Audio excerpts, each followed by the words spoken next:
ہماری جو blind community ہے اسے سوسائٹی بالکل ایسے ٹریٹ کرتی ہے جیسے کسی ایک مینٹلی ریٹارڈڈ پرسن کو ٹریٹ کیا جائے. ہمارے عام معاشرے کے مطابق ایک پرسن جس کو نظر نہیں آتا تو ان کے خیال سے شاید اسے سمجھ بھی نہیں آتا. یہ ایک بہت بڑا چیلنج ہے. سوسائٹی کو یہ سمجھنا چاہیے کہ ایک پرسن جسے صرف نظر نہیں آتا تو اس کی تمام باقی حصیات کام کرتی ہیں اور وہ ایک تقریباً نارمل انسان کہلایا جا سکتا ہے, نارمل پرسن کی طرح ٹریٹ کیا جا سکتا ہے. فوریکس ٹریڈنگ بھی کوئی ایک بلا کا نام ہے, on line earning, on line business بھی کوئی ایک بلا ہے, اور سائٹڈ لوگ کرتے ہیں. تو ایک کریز تھا کہ یار یہ جب میں بلائنڈ ہونے کے باوجود اسمارٹ فون یوز کرتا ہوں, جب میں لیپ ٹاپ یوز کرتا ہوں, جب کمپیوٹر اینڈ ٹیکنالوجی سے میں بھی اتنا ہی مستفید ہوتا ہوں جتنا ایکسائٹڈ ہوتا ہے, دین وائی ناٹ آئے کہ میں آن لائن بزنس کیوں نہیں کر سکتا. یعنی 8ویں کلاس تک میں نے نارمل جرنل ایجوکیشن میں ہی پڑھا, کیونکہ اس سے پہلے میری جو نظر تھی وہ بالکل ٹھیک تھی, میں صاحب بصارت تھا. 8th کلاس میں 2007 میں مجھے نظر کا مسئلہ ہوا اور ریٹینا ڈیٹیچمنٹ کی وجہ سے میں ٹوٹلی بلائنڈ ہو گیا. قیاس تو بہت سنے تو کون ہے, کہیں سنی سے کیا کھلے تو کون ہے, یہ شکل کی لباس کی بساط کیا, کلام پر پتا چلے تو کون ہے. خوش آمدید ویورز, ہمیشہ کی طرح اسکرین کے پلیٹ فارم سے آج بھی ایک اور باہمی شخصیت کے ساتھ موجود ہوں. آپ ایک جانی مانی شخصیت ہے. ناظرین, ہم آپ کو ان کے بارے میں ابتدائی معلومات فراہم کرتے ہیں. ان کا نام اللہ رکھا خان اور ان کا تعلق بلوچستان کے شہر سبی سے ہے اور ان کی موجودہ رہائش کوئٹہ میں ہے. تو آئیے ملتے ہیں اے آر خان صاحب. السلام علیکم سر. وعلیکم السلام مس, کیسی ہیں آپ؟ ٹھیک ہے جی الحمدللہ. سر آپ کیسے ہیں؟ الحمدللہ. جی سر, آپ ہمارے ناظرین کو اپنے ابتدائی زندگی کے بارے میں بتائیے. جی بالکل, جیسا کہ آپ نے بتایا, اللہ رکھا میرا نام ہے. بیسکلی میرا جو تعلق ہے وہ سبی سے ہے اور ابھی کوئٹہ شہر میں سکونت پذیر ہوں. علاوہ ازیں اگر بات کروں میں اپنی ابتدائی تعلیم کی, تو مڈل تک یعنی 8ویں کلاس تک میں نے نارمل جرنل ایجوکیشن میں ہی پڑھا, کیونکہ اس سے پہلے میری جو نظر تھی وہ بالکل ٹھیک تھی, میں صاحب بصارت تھا. 8th کلاس میں 2007 میں مجھے نظر کا مسئلہ ہوا اور ریٹینا ڈیٹیچمنٹ کی وجہ سے میں ٹوٹلی بلائنڈ ہو گیا. پھر 3 سال تک یعنی 2010 تک تو مجھے بالکل آئیڈیا نہیں تھا کسی اسپیشل ایجوکیشن کا یا ویژولی امپیئرڈ پرسنس کے لیے کسی بھی طرح کے کوئی تعلیمی سرگرمیوں یا نظام کا. 2010 میں کسی دوست کی جانب سے, کسی محسن کی جانب سے مجھے یہ بتایا گیا کہ اس طرح کوئی سسٹم ہے جہاں پہ اسپیشل ایجوکیشن میں نابینا بچوں کو بھی پڑھایا لکھایا جاتا ہے. تو وہاں پہ پھر میں نے جا کے دوبارہ اپنی ایجوکیشن تھی اس کو ریزیوم کیا, اور پھر میٹرک میں نے special education complex Brewery Road Quetta سے کیا 2013 میں. اس کے بعد پھر انٹرمیڈیٹ میں نے پرائیویٹ کیا, BBISC سے ہی کیا. بعد ازاں میں نے بلوچستان یونیورسٹی سے گریجویشن کیا, اور اب اس وقت میں Balochistan disabled persons complex for special education میں as key punch operator Braille ٹرانسکرائبر اپنے فرائض سر انجام دے رہا ہوں. علاوہ ازیں ہماری ایک آرگنائزیشن ہے پاکستان ایسوسیائشن بلوچستان. اس آرگنائزیشن میں صوبائی سطح پہ ایز سیکرٹری ایجوکیشن اپنے فرائض سر انجام دے رہا ہوں. اس کے ساتھ ساتھ لکھنے لکھانے کا تھوڑا بہت شوق ہے, اور کچھ حد تک جہاں تک ہو سکتا ہے سوشل دیگر ایکٹیویٹیز میں بھی پارٹیسپیٹ کرتا ہوں. کہ آپ چونکہ پیدائشی وہ آپ بلائنڈ نہیں ہیں, تو اس حادثے کے ٹراما کو آپ نے کس طرح سے اوورکم کیا؟ بہت مشکل تھا اس سے اوورکم کرنا, اور یوں سمجھیں کہ 2007 میں when I lost my sight, میرے لیے چیلنج نہیں کہہ سکتے ہم اس کو, میرے لیے یہ تھا کہ شاید زندگی ختم ہو گئی اور ابھی آگے کچھ بھی نہیں ہے.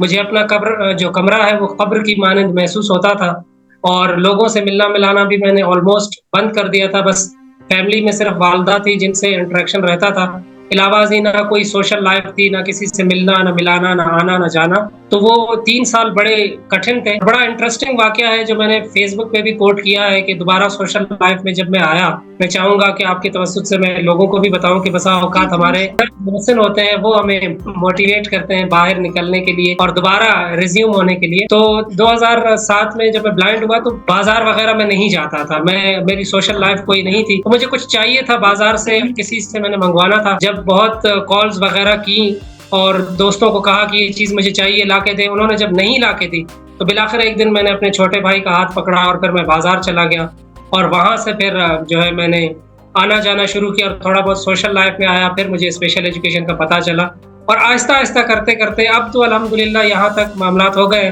کہ بسا اوقات میں بھول جاتا ہوں کہ مجھے نظر نہیں آتا اور دیگر لوگوں کو نظر آتا ہے. جی سر, آپ یہ بتائیے کہ آپ نابینا افراد کے حقوق کے لیے کوششاں ہیں, اور آپ ان افراد کی ایجوکیشن کے لیے جو آپ نے سلیبس اور بریل ترتیب دیا اس کے بارے میں ہمارے ناظرین کو کچھ بتائیں۔ جی ہاں، 2015 میں جب میں نے اپنا انٹرمیڈیٹ کمپلیٹ کیا تو اس کے بعد میں نے جو چیلنج فیس کیا تھا وہ سب سے بڑا چیلنج تھا سلیبس کا۔ ہم بلوچستان میں جو ڈسیبلڈ پرسنز کمپلیکس ہے یہاں پہ بریل بکس پڑھتے تھے لیکن وہ سندھ اور پنجاب بورڈ کی ہوا کرتی تھی، یعنی ہم پورا سال سندھ اور پنجاب بورڈ پڑھتے تھے، جب ایگزام دینے جاتے تھے تو وہاں پہ ہمیں پتہ چلتا تھا کہ جی اب تو ہم نے ایگزام جو ہے وہ بلوچستان بورڈ کا دینا ہے۔ یہ ڈیفینیٹ سی بات ہے، ایک بہت بڑا چیلنج تھا اسپیشلی ویژولی امپیئرڈ اسٹوڈنٹس کے لیے۔ تو ایک آرگنائزیشن تھی institute for development studies and practices IDSP، ان کو میں نے یہ آئیڈیا جو ہے وہ دیا کہ اگر ہم یہاں پہ ہی بریل ٹرانسکرپشن کا کام شروع کریں بلوچستان میں تو ہم سلیبس کنورٹ کر سکتے ہیں۔ دین IDSP نے اس آئیڈیا کو انیشیٹ کیا اور مجھے پھر 1 ماہ کی ٹریننگ کے لیے لاہور بھیجا گیا عزیز جہاں بیگم ٹرسٹ فار دا بلائنڈ میں، جہاں سے میں نے بریل ٹرانسکرپشن سیکھی اور 2015 میں بھی واپس آ کے یہاں پہ بلوچستان میں نے ٹرانسکرپشن کا کام شروع کیا اور دسمبر 2015 تک الحمدللہ میں نے پورا سلیبس کنورٹ کر دیا انٹو بریل سسٹم۔ تو اب تو اس سرکاری سطح پہ میں وہی کام کر رہا ہوں، تو پورے بلوچستان کو ہم بریل بکس پرووائڈ کر رہے ہیں۔ جی، اس معذوری کے باوجود آپ آن لائن بزنس بھی رن کر رہے ہیں، اس کے لیے آپ نے کتنی محنت کی ہے اور اس کو کیسے مینیج کرتے ہیں؟ یہاں پہ میں اپنی بات اپنے ہی ایک کوٹیشن سے شروع کروں گا۔ میری ڈائری میں میں نے لکھا ہے اور یہ میرا ایک کوٹیشن مجھے بہت زیادہ بوسٹ کرتا ہے، بہت موٹیویٹ کرتا ہے، اور یہ ہے کہ دنیا میں انسان کے لیے ہر وہ کام مشکل ہے جو وہ نہیں کرنا چاہتا، اگر کرنا چاہے انسان تو پھر کچھ بھی مشکل نہیں ہے۔ تو یہاں پہ صورتحال ایسی تھی جب میں نے سنا کہ فوریکس ٹریڈنگ بھی کوئی ایک بلا کا نام ہے، on line earning, on line business بھی کوئی ایک بلا ہے اور سائٹڈ لوگ کرتے ہیں، تو ایک کریز تھا کہ یار یہ جب میں بلائنڈ ہونے کے باوجود اسمارٹ فون یوز کرتا ہوں، جب میں لیپ ٹاپ یوز کرتا ہوں، جب کمپیوٹر اینڈ ٹیکنالوجی سے میں بھی اتنا ہی مستفید ہوتا ہوں جتنا ایکسائٹڈ ہوتا ہے، دین وائی ناٹ آئے کہ میں آن لائن بزنس کیوں نہیں کر سکتا۔ تو پھر میں نے آئی اسٹارٹ لرننگ 2018 میں، اور اس کے بعد آہستہ آہستہ کرتے کرتے 2021 میں نے باقاعدہ فوریکس ٹریڈنگ، اس کے علاوہ جو ہے کچھ فری لانسنگ کا کام شروع کیا جو الحمدللہ ابھی تک بہت اچھے سے چل رہا ہے۔ یہاں پہ چیلنجز ایسے خاص کوئی نہیں ہے، لیکن وہی بات ہے کہ بس پھونک پھونک کے قدم ذرا رکھنا پڑتا ہے، احتیاط اور مینجمنٹ۔ جیسا کہ آپ نے کہا مینج کیسے کرتا ہوں، تو مینج کرنے کے لیے 2 چیزوں کی بیسیکلی ضرورت ہوتی ہے۔ ایک تو آپ کو کمپلیٹ نالج ہونی چاہیے جو کام آپ کر رہے ہیں جی اس بارے میں، اور دوسرا آپ کے اندر پیشنس،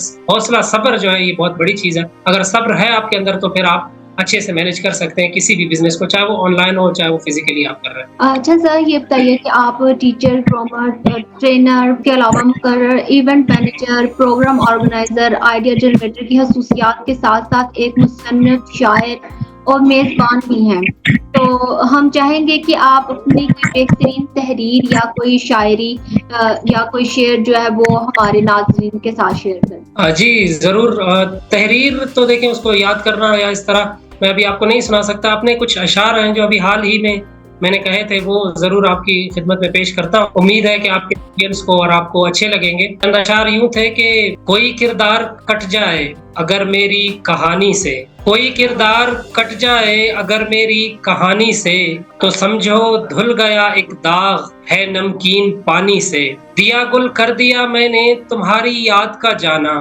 دیا گل کر دیا میں نے تمہاری یاد کا جانا، محبت ہو گئی ہے اب مجھے گھر کی ویرانی سے، اگر مجھ سے الجھنا ہو تو اتنا دیکھ لینا تم، اگر مجھ سے الجھنا ہو تو اتنا دیکھ لینا تم، میرے کچھ یار زندہ ہیں ابھی تک خاندانی سے۔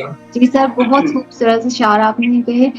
سر، آپ بہت سے ویلفیئر اداروں کے ساتھ منسلک ہیں، اس دوران آپ ڈفرینٹ ڈسیبلٹی کے جو لوگ ہیں ان سے ملتے ہیں، بالخصوص جو آپ بلائنڈ افراد ہیں، ان کو کون سی ایسی مشکلات ہیں جن کو آپ سمجھتے ہیں کہ ان پر کام ہونا چاہیے یا یہ ان توجہ کی ان پر ضرورت ہے؟ دیکھیے، آج بھی ہماری کہیں نشست ہو رہی تھی تو ہم اس میں یہی بات کر رہے تھے کہ جو ویژولی امپیئرڈ کمیونٹی ہے، بالخصوص ہماری جو بلائنڈ کمیونٹی ہے، اسے سوسائٹی بالکل ایسے ٹریٹ کرتی ہے جیسے کسی ایک مینٹلی ریٹارڈڈ پرسن کو ٹریٹ کیا جائے۔ ہمارے عام معاشرے کے مطابق ایک پرسن جس کو نظر نہیں آتا تو ان کے خیال سے شاید اسے سمجھ بھی نہیں آتا۔ یہ ایک بہت بڑا چیلنج ہے، سوسائٹی کو یہ سمجھنا چاہیے کہ ایک پرسن جسے صرف نظر نہیں آتا تو اس کی تمام باقی حسیات کام کرتی ہیں، اور وہ ایک تقریباً نارمل انسان کہلایا جا سکتا ہے، نارمل پرسن کی طرح ٹریٹ کیا جا سکتا ہے۔ تو مین چیلنج ہی یہی ہے سوسائٹی میں ایکسیپٹینس کا۔ میں آپ کے اس پلیٹ فارم سے یہی کہوں گا، جتنے بھی ویورز آپ کے دیکھ رہے ہیں، کہ خدا را آپ اگر کسی بلائنڈ کو دیکھتے ہیں تو سب سے پہلے وہ آج کل جو ہم ٹرمنالوجی یوز کرتے ہیں نا، پرسن ود ڈسیبلٹی، ایک بندہ پہلے تو پرسن ہے نا، پہلے ایک فرد ہے، فرد ہم معذوری، تو اسے بحیثیت فرد پہلے قبول کرے معاشرہ، اس کے بعد اس کی ڈسیبلٹی کو صرف ایک حص کی کمزوری یا ایک حص کا معذور ہونا جانچ کے اگر اسے اپنے ساتھ لے کے چلیں گے تو میرے خیال سے یہ بھی ایک چیلنج ختم ہو جائے گا۔ ادروائز تو اب ٹیکنالوجی نے اتنا آسان کر دیا ہے زندگی کو کہ میں خود ویژولی امپیئرڈ ہونے کے باوجود میں سمجھتا ہوں 80% میں وہ تمام کام بغیر کسی کی مدد کے کر سکتا ہوں، صرف ٹیکنالوجی کی مدد سے، جو ایک سائٹڈ پرسن اپنی آنکھوں سے دیکھ کے کر سکتا ہے۔ آج کل آپ کی کیا مصروفیات ہیں اور آپ نے اپنے مستقبل کے لیے کیا گول سیٹ کر رکھے ہیں؟ آج کل میری مصروفیات تو یوں ہے کہ صبح تو میں اپنے ڈسیبل کمپلیکس میں ہی ہوتا ہوں، جہاں پہ میں بریل بکس لکھنے کا کام کرتا ہوں۔ 2 بجے تک میری وہاں ڈیوٹی ہے، اس کے بعد میں پاکستان ایسوسی ایشن of the blind provincial branch Balochistan میں آتا ہوں، جہاں 2 بجے سے لے کے شام 7-8 بجے تک یہاں پہ میں ہوتا ہوں۔